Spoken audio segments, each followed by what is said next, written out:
भारतीय ज्ञान परंपरा और साहित्य विषय पर केंद्रित विचारोत्तेजक कार्यशाला नागपुर विश्वविद्यालय के हिंदी विभाग में आयोजित की गई। संगोष्ठी के द्वितीय अकादमिक सत्र में श्री मनोज श्रीवास्तव, पूर्व अपर मुख्य सचिव मध्य प्रदेश शासन, डॉक्टर कृष्ण गोपाल मिश्र सहित बाबा साहब भीमराव अंबेडकर विश्वविद्यालय दिल्ली के प्रोफेसर सत्यकेतु ने अपना आख्यान दिया।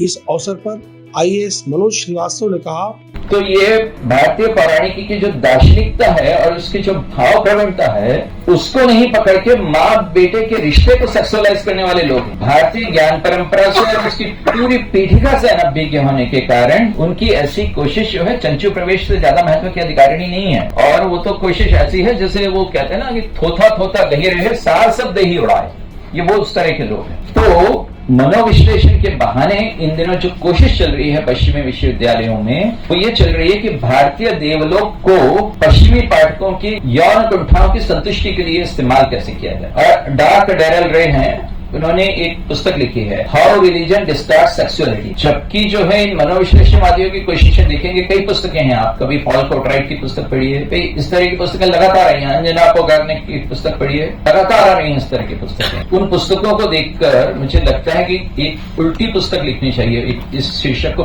बदलकर कि हाउ सेक्सुअलिटी डिस्टॉर्ट्स रिलीजन। वो ये काम कर रहे हैं और इसलिए जो है भारतीय ज्ञान परंपरा की शुद्धता को, उसकी मौलिकता को, पवित्रता को जो है पुनर्स्थापित करने के लिए युवाओं की प्रतिज्ञा की जरूरत है। वो इसलिए नहीं कि जो है हम जब भारतीय ज्ञान परंपरा की बात करते हैं तो हम किसी तरह के संकुचन में आप लोगों को बांधना चाहते। हम वो बात करते हैं तो इसलिए करते हैं कि आप एक ऐसे विश्व में रह रहे हो जहां प्रतिद्वंदिताएं हैं, जहां स्पर्धाएं हैं, आप कोई ड्रीम वर्ल्ड में नहीं रह रहे हो। ऐसी दुनिया है जहां पर लगातार आप निशाने पर हो और जब आप निशाने पर हो तो अपनी परंपरा की रक्षा करना और अपनी परंपरा की वृद्धि करना जो है आपका कर्तव्य। लेटेस्ट अपडेट्स के लिए पावर ऑफ वन न्यूज को फॉलो कीजिए।